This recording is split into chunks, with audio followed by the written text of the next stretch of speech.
दोस्तों, गुजरात में किस तरीके से लोकतंत्र का चीरहरण होता हुआ एक लाइव वीडियो सोशल मीडिया पर ना आता तो आप सोचिए कि क्या से क्या हो रहा है।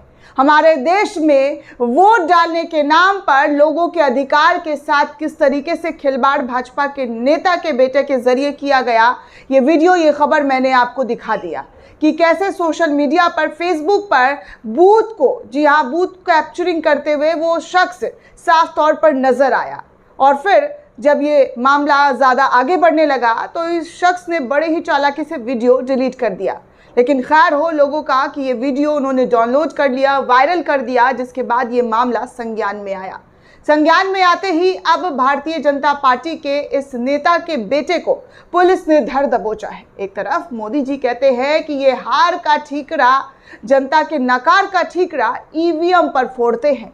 लेकिन मोदी जी, मेरा आपसे सवाल है कि आपके गुजरात में क्या हो रहा है, इस पर आपको कोई जानकारी है भी या नहीं?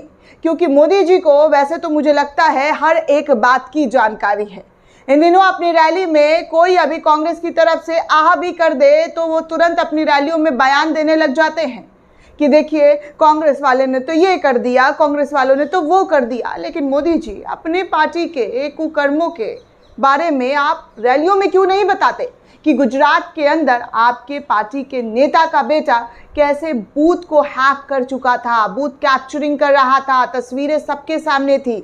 अब जैसे ही ये मामला संज्ञान में आया है तो पुलिस ने इस शख्स को धर दबोचा है। जी हाँ दोस्तों, अब जाकर पुलिस ने इसे धर दबोचा है, क्योंकि जो खबर आपके सामने मीडिया में उछालना चाहिए था वो खबर मीडिया में कहीं से कहीं तक नहीं उछाला गया, कहीं से कहीं तक नहीं बताया गया कि ये देखिए कैसे बीजेपी के नेता का बेटा जो है वो बूथ कैप्चरिंग कर रहा है।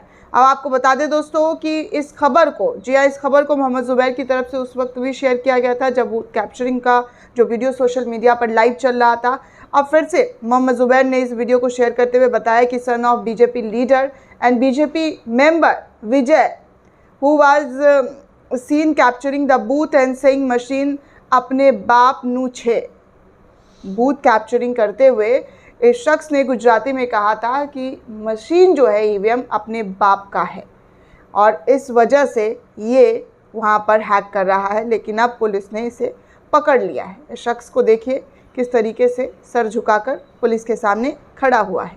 इसी वीडियो को, इसी खबर को रवीश कुमार ने शेयर करते हुए लिखा है कि प्रधानमंत्री इसी चुनाव में याद दिला रहे थे कि ईवीएम का विरोध इसलिए हो रहा है क्योंकि पुराने दौर की तरह बूथ लूटना चाहते होंगे अब उन्हीं की पार्टी के नेता का बेटा बूथ लूटते हुए पकड़ा गया है। सोशल मीडिया पर यह वीडियो वायरल नहीं होता तो ये बच भी जाता। क्या पता कितने बूथों पर ऐसी घटना दोहराई गई होगी, कुछ तो रिपोर्ट होता ही नहीं है। जाहिर सी बात है, जैसा कि मैं आपको कहती हूँ कि कुछ घटनाएं हम लोगों के सामने आता है तो हम लोग आपको बता देते हैं, लेकिन बहुत ऐसी घटनाएं दोस्तों जो हमारे सामने संज्ञान में नहीं आता है, उसके बारे में हम आप जानते भी नहीं है कि क्या हुआ है।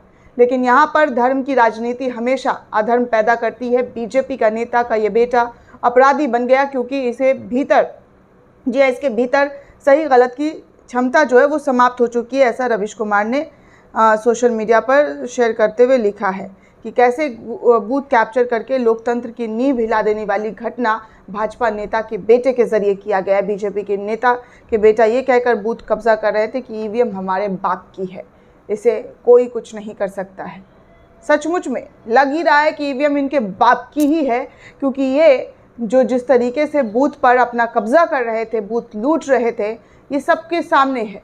पहले खबरें सुना करती थी दोस्तों बचपन में जब छोटी थी कि जो है बूथ कैप्चरिंग हो गया, बूथ लूट लिया गया, बैलेट पेपर पर जो है चुनाव हो रहा था, बूथ ही उठाकर लेकर लोग लूट कर भाग गए। लेकिन अब तो ईवीएम लूट हो रहा है, ईवीएम का लूट कर रहे हैं ये लोग। ईवीएम मशीन से जो पारदर्शिता की कस्में खाई जाती है, दुहाई दी जाती है, उस पारदर्शिता का क्या जो बीजेपी के नेता के बेटा कह रहे हैं कि अपने बाप का है। चुनाव आयोग ज़रा इन सब चीज़ों पर ध्यान दीजिए, क्योंकि आपका ध्यान लगता नहीं है कि चुनाव कराने भर है। क्योंकि आप चुनाव करवा रहे होते, आप एक्टिव होते तो आप इस पूरे मामले पर संज्ञान ले रहे होते, आपके अधिकारियों ने एक्शन लिया होता लेकिन यहाँ तो कोई किसी को कुछ मतलब ही नहीं है, जो जैसे चल रहा है चलने दो भैया, सब बढ़िया है, सब चंगा सी है, क्योंकि बीजेपी 400 का नारा दे दिया है, मोदी जी ने 400 पार का बोल दिया है, तो 400 पार आकर ही रहेगा। ये मानकर लगता है सब जगह बैठ लिया गया है उन तमाम अधिकारियों को जिनकी जिम्मेदारी है निष्पक्षता के साथ चुनाव कराएं, धांधली ना हो, कैप्चरिंग ना हो, लेकिन यहाँ कुछ नज़र नहीं आ रहा है, सब भगवान भरोसे है। दोस्तों इस पूरे रिपोर्ट को लेकर आप क्या सोचते हैं, आपकी क्या प्रतिक्रिया है, हमें कमेंट करके ज़रूर बताइएगा। साथ ही साथ चैनल को ज़्यादा से ज़्यादा लाइक, शेयर और सब्सक्राइब करना बिल्कुल भी ना भूलें।